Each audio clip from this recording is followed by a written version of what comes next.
കളിക്കളങ്ങളുടെ തോരാത്ത കണ്ണീരോർമ്മകളിലൂടെയാണ് ഇന്നത്തെ നമ്മുടെ യാത്ര.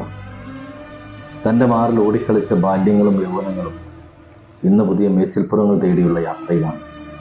അതെ, വീണ്ടും ഒരു വേനലവധിയുടെ ആരവങ്ങൾ. കളിക്കളങ്ങൾ കഴിഞ്ഞുപോയ കാൽപന്തുകളിയുടെ ഓർമ്മകളിൽ ഒരു ഗദ്ഗതത്തോടെ മയങ്ങുകയാണ്.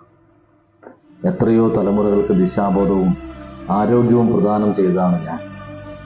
എന്നിട്ടും വേണ്ടത്ര പരിഗണനകളില്ലാതെ അവഗണനകളിലൂടെ എത്ര നാൾ എന്ന ദുഃഖാദ്ര ഗദ്ഗതത്തോടെ പിണക്കങ്ങളും ഇണക്കങ്ങളുടെയും കൂട്ടായ്മകളുടെയും ആദ്യപാഠങ്ങൾ പഠിച്ചിറങ്ങിയിട്ടും എന്നെ തീർത്തും ഉപേക്ഷിച്ചു പോയി എൻ്റെ മക്കളോടൊന്ന് ചോദിച്ചോട്ടെ, എന്നു മുതലാണ് മാനവീയതയ്ക്കപ്പുറം മതങ്ങൾ നിങ്ങളുടെ വഴികാട്ടികളായത്?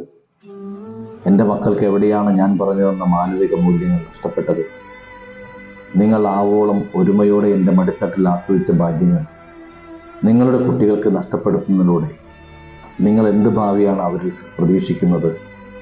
ഓ, മറന്നു. വിദ്യാഭ്യാസം പോലും പണത്തിന് വേണ്ടിയാണെന്നുള്ള ചിന്ത നിങ്ങളെ പിടിമുറുക്കിയിരിക്കുകയാണല്ലോ അല്ലേ?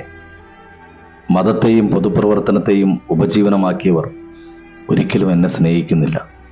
കാരണം ഭിന്നതകളിൽ നിന്നും ഭിന്നതകളിലേക്ക് നയിക്കപ്പെടുന്ന ഈ തലമുറകളെ ഞാനാണല്ലോ ഇപ്പോഴും ഒരുമിച്ച് നിർത്താൻ ശ്രമിച്ചുകൊണ്ടിരിക്കുന്നത്. ജനാധിപത്യത്തിലൂടെ ജനപ്രതിനിധികളായ ചിലർക്കും ഇന്നെന്നെ വേണ്ടാതായി.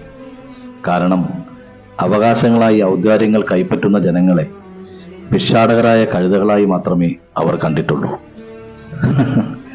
ആവയ്ക്ക് എങ്ങനെ മുയൽക്കുഞ്ഞ് ജനിക്കും? ഭിക്ഷാടകന്റെ മക്കൾ ഭിക്ഷാടകരായി തന്നെ കഴിയട്ടെ. ഇനിയും എത്ര നാളെന്ന് എനിക്കറിയില്ല. നാളെ എൻ്റെ മാറിൽ മണിമന്ദിരങ്ങളോ മതസ്ഥാപനങ്ങളോ പണിതേക്കാം. അതെ, ഒരു കാലം അത്രയും മനുഷ്യത്വത്തിന്റെ ബോധമുണർത്തി മതഭ്രാന്തിന്റെ ശത്രുവായി തീർന്ന എന്നോടുള്ള പകപോക്കലിന്റെ അവസാന നാളുകളിലും എൻ്റെ മടിത്തട്ടിൽ ഓടിക്കടിക്കുവാനണയുന്ന ബാല്യങ്ങളുടെ ആരവങ്ങൾ കാതോർക്കുകയാണെന്ന് ഞാൻ.